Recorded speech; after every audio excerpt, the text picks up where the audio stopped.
शेतकरी, व्यापारी, वाहन चालक, कुरेशी समाजावर होणार या अन्याय अत्याचाराच्या विरोधात औषात मूक मोर्चा औसा तथाकथित गोरक्षकांकडून होणाऱ्या अत्याचाराचा निषेध करण्यासाठी औसा येथे सोमवारी कुरेशी समाजाने एक भव्य मूक मोर्चा काढला। या मोर्चात हजारो नागरिकांनी मोठ्या संख्येने सहभाग घेत आपली एकजूट दाखवून दिली। किल्ला मैदान येथून सुरू झालेला हा मोर्चा जलालशाही चौक, गांधी चौक ते जामे मस्जिद चौक ते तहसील कार्यालयावर पोहोचला। मोर्चाच्या शेवटी झालेल्या सभेत अनेक वक्त्यांनी गोरक्षकांकडून होणाऱ्या अन्यायावर तीव्र संताप व्यक्त केला। जनावरांच्या खरेदी, विक्री आणि वाहतुकीदरम्यान होणारी हिंसा थांबवावी आणि दोषींवर कठोर कारवाई करावी, अशी मागणी करण्यात आली।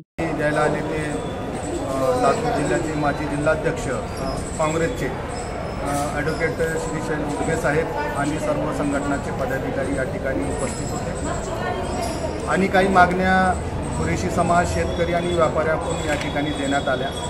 प्रमुख मागणी अशी आहे की ज्या पद्धतीनं हे गोरक्षक म्हणजे गावगुंड ज्या पद्धतीनं रोडवर उभा राहून शेतकऱ्यांच्या, व्यापाऱ्यांच्या आणि कुरेशांच्या गाड्या अडवणे, त्यांचा माल जप्त करणे, त्यांच्यातून पैसे काढून घेणे आणि आम्ही सहजच बोलत नाही आहे, त्याच्यावर खंडणीचे गुन्हेसुद्धा दाखल झालेले आहेत आणि गोशाळेतून गोशाळेमार्फत पकडलेला माल विक्री करण्याचं काम या जिल्ह्यात होत आहे। त्याच्या विरोधात हा मोर्चा आहे आणि आमच्या जे रास्त मागण्या आहेत ते मागण्या पूर्ण न झाल्यास आत्ताच आपण शेतकऱ्यांच्या काही भावना ऐकल्या तर 15 सप्टेंबरपर्यंत या आंदोलनाची आमची जी भूमिका आहे ते आमच्यासोबत न्याय नाही झाल्यास तर मोठ्या प्रमाणात या महाराष्ट्रामध्ये शेतकरी, कुरेशी आणि व्यापाऱ्यांच्या माध्यमातून एक मोठा आपदोम उसळू शकतो, अशा पद्धतीचं वातावरण आहे। तर माझी शासन आणि प्रशासनाला अशी विनंती आहे की आपण लवकरात लवकर या सगळ्या ज्या मागण्या आहेत त्याचा विचार करावा, संविधानिक जे अधिकार दिलेले आहेत ते जपण्याचं काम करावं आणि जे कायद्यानं बंदी आहे तर ते कुरेशी समाजाला आणि व्यापाऱ्यांना पण आमची विनंती आहे की आपण जे कायद्यानं बंदी आहे ते आपण काम करू नये, अशा पद्धतीचं आम्ही या ठिकाणी आमची भूमिका आहे, तीच भूमिका घेऊन आम्ही या ठिकाणी आलो होतो। धन्यवाद। काय सांगा बरं आजचा मोर्चा हा शेतकरी बांधव आणि कुरेशी समाज आणि औसा शहरातील तालुक्यातील वाहतूक करतात या संघटनेच्या वतीने आज आम्हाला मोर्चा काढायला येत आहे। हा मोर्चा या शेतकरी बांधवांना काढण्याची वेळ ह्या राज्य शासनाने आणलेली आहे, कारण मागील अनेक वर्षापासून आपण बघत आहेत एक कथाकथित गोरक्षक स्वतःला प्यारेलाला पोलीस समजतात, रस्त्यावर गाडी शेतकऱ्याची अडवून त्यांच्याकडे खंडणी मागण्याचा हा प्रकार चालू आहे, हा हप्ते उचलीचा प्रकार चालू आहे। पण राज्यातील किंवा देशातील सरकार कोणत्याही मंत्री त्यांच्याकडे लक्ष देत नाही आणि त्यांना काहीच प्रकारचे बंधन करत नाही। म्हणून आज मागील 1.5 महिन्यापासून हे जनावर खरेदी विक्रीचा बाजार बंद आहे। मी बघत आहोत औसा शहरातील गुरुवारी औसा शहरात बाजार भरते, पण शेतकरी ते जनावर घेऊन येतात, आपले भाकर जनावर घेऊन येतात, पण खरेदीदार कोण नसल्यामुळे त्यांच्या संध्याकाळी त्यांच्या डोळ्यात पाणी येते। कसं त्या जनावर परत घेऊन जाते, त्या जनावराला चारा चारण्यासाठी त्यांच्या खिशात पैसे नसतात, पण हा निर्लज्ज सरकार यांच्याकडे लक्ष देत नाही, कारण त्यांना हा हिंदुत्ववादी आणि हा कट्टरवादी त्यांना मताला दुखवायचा नाही। पण या शेतकऱ्याचा वाटोळा होऊ द्या।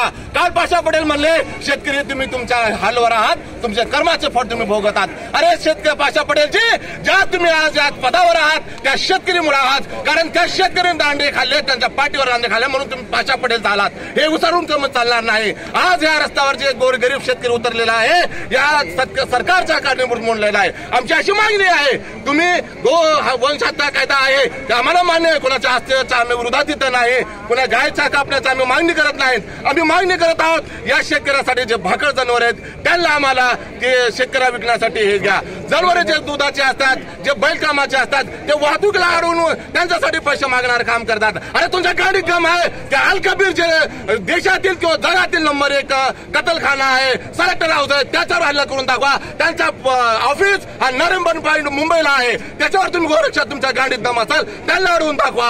आज प्रत्येक वर्षाला देशातून बाहेर 3 मेगावॅट टन म्हणजे लाखो टन हा बीफ बाहेर जात आहे, ते कुठून येत आहे तो तुम्ही बघितलो का? नाही, कारण हा लोक हे जे स्लॉटर हाऊस आहेत देशातील 4 मुख्य व्यापारी हा मुस्लिम नाही, हा कुरेशी नाही, तर हा ब्राह्मण आहे, हा जैन आहे. त्यांनी त्यांचे स्लॉटर हाऊस आहेत, त्यांच्यावर तुम्ही कारवाई करा, त्यांचे बंद करा. देशातील नंबर 1 तेलंगणामध्ये मेडकमध्ये एक स्लॉटर हाऊस आहे, तिथं तुम्ही धाड झाला, पण ते ना करता गोरगरीब शेतकरी आहे कुरेशी बांधवाला तुम्ही तंग करता. तुम्हाला लाज वाटायला पाहिजे. कुरेशी समाजाचे औसाचे अध्यक्ष आहेत, त्यांच्याकडून जाणून घ्या त्यांचे काय मत आहे. तुम्ही बोलायचं म्हणजे तर काय आहे की बाबा 1-2-4 पोरं येतात, गाड्या थांबवतात. काय तुमचा मोर्चा जे आहे आमचा जे मोर्चा आहे ते मुक्त मोर्चा आहे आणि आम्ही तहसीलवर जाणार आहोत आणि तिथं जाऊन निवेदन देणार आहोत. काय मागणी आहे तुमची. आमची मागणी आहे की शेतकऱ्यावर जे अन्याय होऊ लागला आहे, आज शेतकरी जे वाऱ्यावर आहे हे शेतकऱ्यासाठी आम्ही चाललो आहे की सासरेनं विचारला जावायला पेरण्या झाल्यात का, त्यांना मला नाही, ते मला तुम्ही रोडवर हवेवर धरून ते पोलीस स्टेशनमध्ये घालतो. त्याला सोडवायला कोर्टात तक्रार करायला 40,000 रुपये खर्च करताय त्यांना. हे जे अन्याय होऊ लागला आहे हे बरोबर नाही. हे कुठं तर थांबायला पाहिजे आणि हे लोकांना पाबंद करायला पाहिजे. 5 ते 60 लोक आहेत जिल्ह्यामध्ये, 10 लाख शेतकरी आहे जिल्ह्यात, माझा समाज 27,000 आहे. बरं ते 560 जे लोक आहेत ते गाड्या धरणे, ब्लॅकमेल करणे, खंडण्या घेणे, हे कुठं तर थांबायला पाहिजे.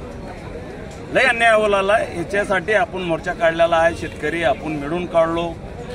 आता पुढे जे होईल मुख्यमंत्री याच्यावर काय निर्णय घेतील एवढा बोलून साहेब